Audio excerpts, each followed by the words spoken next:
Halo, selamat pagi semua. Tentunya semuanya dalam keadaan sehat ya. Puji Tuhan. Kalian tetap semangat, tetap terus setia. Kita akan sekolah minggu hari ini. Kemudian apa yang akan kita pelajari hari ini? Hari ini kita akan belajar bagaimana kita mempersiapkan diri kita untuk masa-masa yang akan datang. Jadi judulnya adalah Persiapkanlah Dirimu.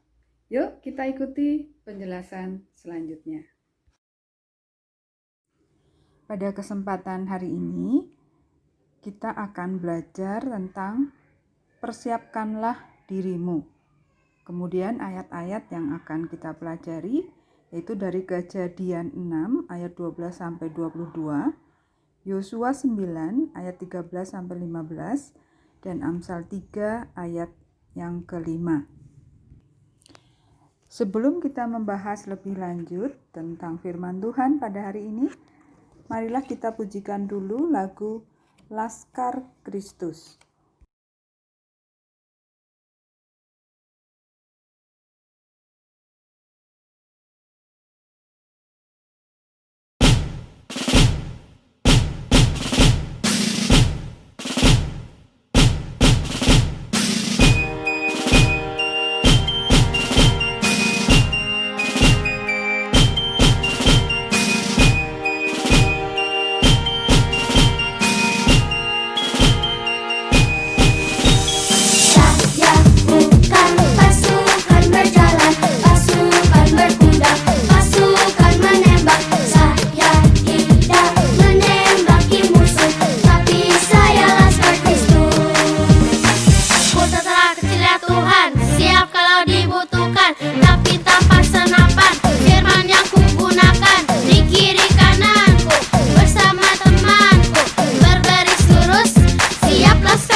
Sebelum kita mendengarkan firman Tuhan, marilah kita berdoa terlebih dahulu. Bapa di dalam surga, terima kasih untuk semuanya yang telah Engkau berikan kepada kami, kasih setiamu, berkat-berkat-Mu yang terus Engkau curahkan di dalam kehidupan kami. Ini sungguh luar biasa Tuhan, Engkau masih memberikan kekuatan, kesehatan di masa pandemi seperti ini untuk kami semuanya. Bersyukur Bapa, kami masih boleh mendengarkan firman-Mu, memuji nama-Mu, dan memuliakan nama-Mu. Bapa, kalau sebentar kami akan mendengarkan firman-Mu, biarlah Engkau yang akan menguasai hati kami, Engkau yang akan memberikan pengertian untuk kami semua, sehingga kami memahami dan kami boleh mengerti apa yang menjadi isi hati-Mu ya Tuhan. Terima kasih Tuhan, di dalam nama Yesus kami berdoa. Amin. Tujuan belajar firman Tuhan pada hari ini adalah murid akan belajar bahwa persiapan yang memadai untuk masa depan mencakup hal mengetahui dan melakukan kehendak Allah, sehingga ia akan mencari bimbingan Allah dalam setiap keputusan. Mari kita mulai untuk membahas firman Tuhan pada pagi hari ini. Persiapkanlah dirimu. A. Rumah yang belum selesai. Kali ini aku akan memberikan ilustrasi, yaitu suatu kali ada seorang laki-laki sedang duduk-duduk dalam kursi malasnya sambil memikirkan kehidupannya. Yang saya perlukan adalah rumah baru, ia berkata. Maka keesokan paginya orang itu mencari dan membeli sebidang tanah. Kemudian ia menyewa seseorang untuk membawa peralatan agar menggali lubang untuk fondasi rumah baru itu. Tidak lama kemudian lubang itu sudah digali. Orang itu menyewa orang lain untuk meletakkan fondasi bagi rumah barunya. Sesudah beberapa hari orang itu menerima kabar. Fondasi sudah selesai. Mari dan lihatlah pekerjaan kami. Orang ini berjalan sekeliling fondasi itu dan senang sekali dengan usaha pembangunannya. Ini akan menjadi rumah yang sangat bagus. Dia menyombong kepada semua temannya. Keesokan paginya, ia pergi kepada tukang kayu untuk menyewa pekerja-pekerja untuk menyelesaikan rumahnya. Sesudah ia dan tukang kayu membicarakan pekerjaan itu, tukang kayu mengambil kertas dan mulai menghitung biayanya. Setelah ia memberi taksiran kepada orang itu sangat terkejut. Oh, tidak, saya tidak mempunyai uang sebanyak ini. Sebetulnya uang saya sudah hampir habis. Ketika teman-teman orang itu mendengar hal itu, mereka menggeleng-gelengkan kepala mereka dan merasa kasihan. Bertahun-tahun kemudian, setiap kali mereka lewat rumah itu yang belum selesai itu, mereka hanya tertawa. Dia hendak membangun rumah, mereka berkata, tetapi ia tidak membuat rencana lebih dahulu. Kisah ini mirip sekali dengan cerita Yesus yang terdapat dalam Lukas 14 ayat 28 sampai 30. Sebab siapakah di antara kamu yang kalau mau mendirikan sebuah menara tidak duduk dahulu membuat anggaran biaya, kalau cukup uangnya untuk menyelesaikan pekerjaan itu, supaya jikalau ia sudah meletakkan dasarnya dan tidak dapat menyelesaikannya, jangan-jangan semua orang yang melihatnya mengejek dia, sambil berkata, orang itu mulai mendirikan, tetapi ia tidak sanggup menyelesaikannya. B. Pentingnya persiapan. Kita perlu mempersiapkan diri hari ini untuk hari esok dan sisa hidup kita. Ini termasuk mengetahui kehendak Allah untuk kehidupan kita. Untuk itu kita harus mencari bimbingannya. Ketika kita melakukan hal itu, kita akan mempercayai Tuhan dan memimpin kita pada jalan yang benar. Ketika akan membuat rencana untuk masa depan, maka segala rencana kita harus berpusat pada Allah. C. Minta nasihat pada orang lain. Seperti tertulis dalam Amsal 15 ayat 22. Rancangan gagal kalau tidak ada pertimbangan, tetapi terlaksana kalau penasehat banyak. Ayat ini mengingatkan kita bahwa ada kebijaksanaan dalam meminta nasihat dan saran dari orang lain. Kadang-kadang kita terlalu sombong untuk meminta bantuan meskipun kita tahu bahwa kita memerlukannya. Orang yang bijak pergi ke orang yang banyak pengetahuannya dan meminta nasihat sebelum memulai sesuatu usaha. Jika kalian ingin membangun rumah untuk anjingmu, kalian akan bertanya kepada seseorang yang mengetahui bagaimana membangun rumah anjing. Ia dapat memberikan petunjuk sehingga rumah anjing ini akan aman dan kuat untuk anjing kesayanganmu. D. Keputusan yang berkaitan dengan orang lain.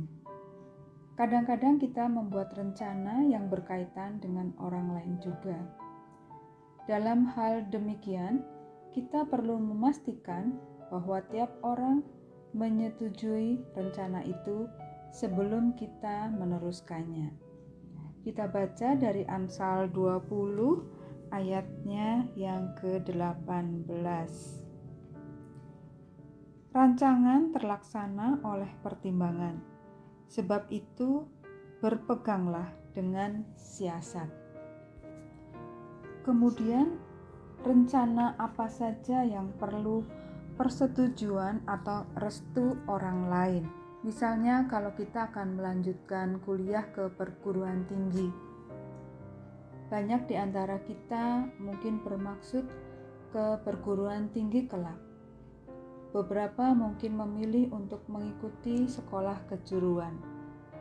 Yang lain mungkin akan mulai bekerja segera sesudah selesai dari SMA.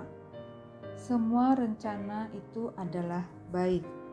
Tetapi seandainya kalian memilih untuk ke perguruan tinggi, kalian mungkin memerlukan bantuan keuangan. Kalian mungkin menerima uang dari orang tuamu, atau mungkin mendapat pinjaman biaya.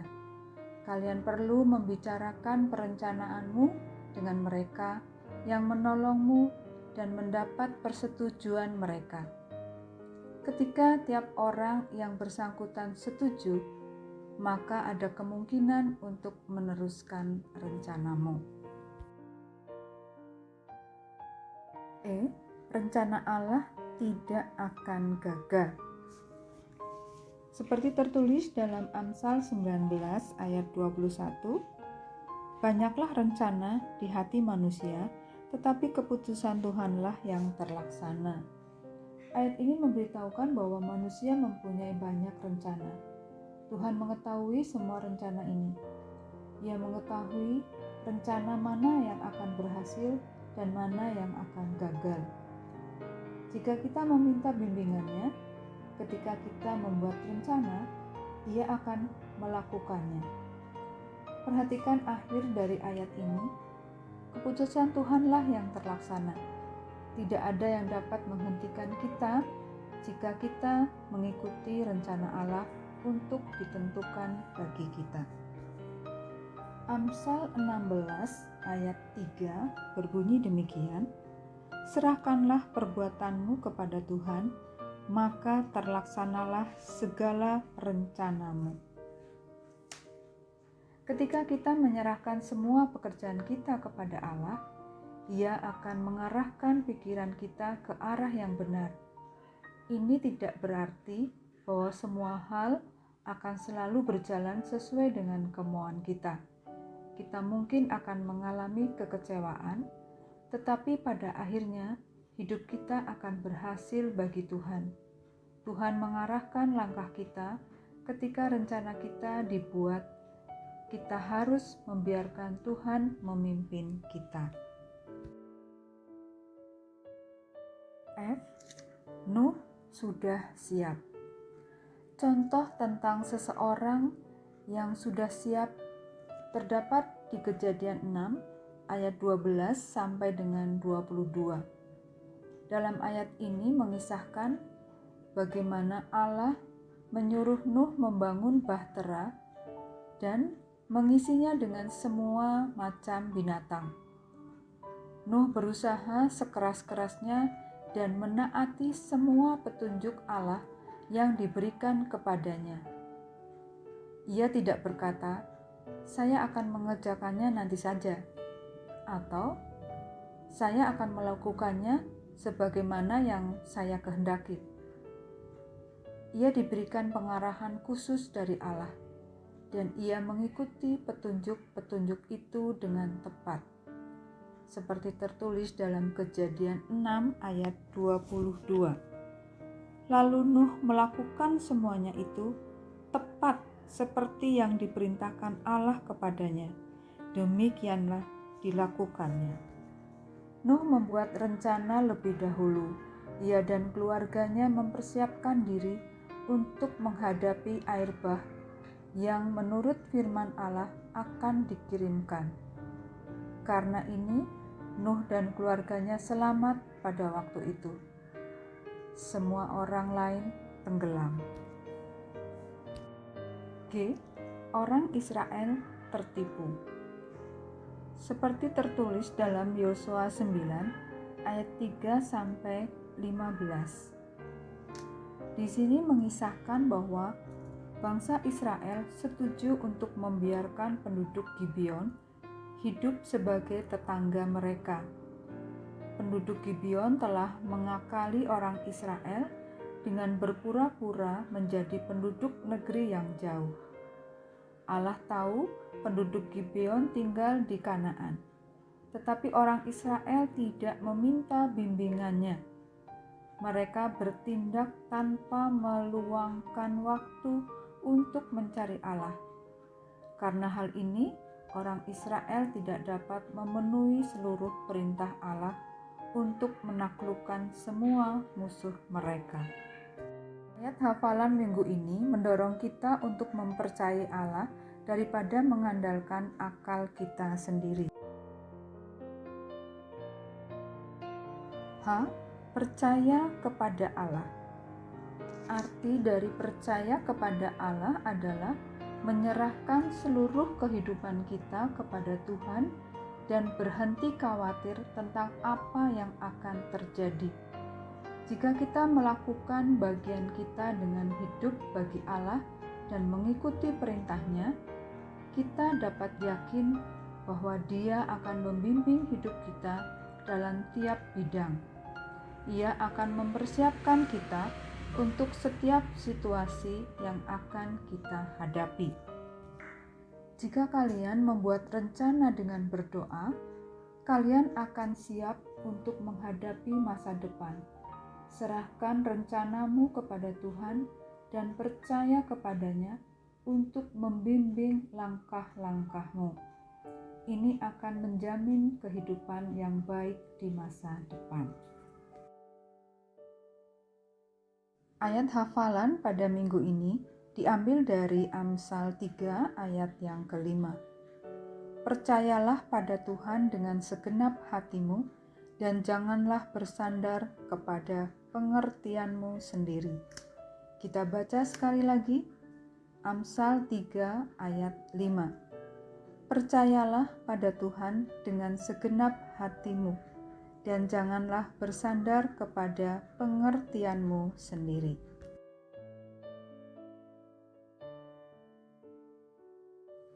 Kesimpulan yang dapat kita ambil adalah 1. Jika kita mengikuti petunjuk Allah untuk hidup baik dan jika kita selalu mencari kehendak Allah, kita akan menjadi lebih berbahagia dan masa depan kita akan lebih memuaskan dan gembira. 2. Kehendak Allah dari masing-masing orang adalah agar ia diselamatkan dari dosa. Untuk tugas hari ini, yang pertama, jawablah pertanyaan di Google Form. Kemudian yang kedua, link akan dikirimkan sesudah mencermati materi. Yang ketiga, sebutkan beberapa langkah yang akan diambil untuk mempersiapkan masa depanmu. Tuliskan dalam poster sekreatif mungkin. Kemudian hasilnya kirimkan ke grup WA ini. Marilah kita akhiri sekolah minggu pada hari ini dengan berdoa. Bapa di dalam surga, terima kasih untuk firman-Mu pada hari ini yang mengingatkan kami bahwa setiap rencana yang kami buat haruslah melibatkan Engkau ya Tuhan. Biarlah Engkau yang akan terus menuntun setiap langkah kami, rencana kami, sehingga apa yang sudah kami rencanakan Tuhan boleh terjadi karena kehendak-Mu saja. Bapa di dalam surga, biarlah Engkau terus memimpin setiap langkah kami, menuntun hari-hari kami ini ya Tuhan. Biarlah Engkau yang akan terus memberikan yang terbaik di dalam hidup kami. Tuhan, selanjutnya kami hanya bisa menyerahkan seluruh kehidupan kami ke dalam tangan kasih-Mu. Terima kasih Tuhan, di dalam nama Putra-Mu yang tunggal Yesus Kristus, doa ini kami panjatkan. Amin. Selamat hari Minggu, Tuhan Yesus memberkati kita semua.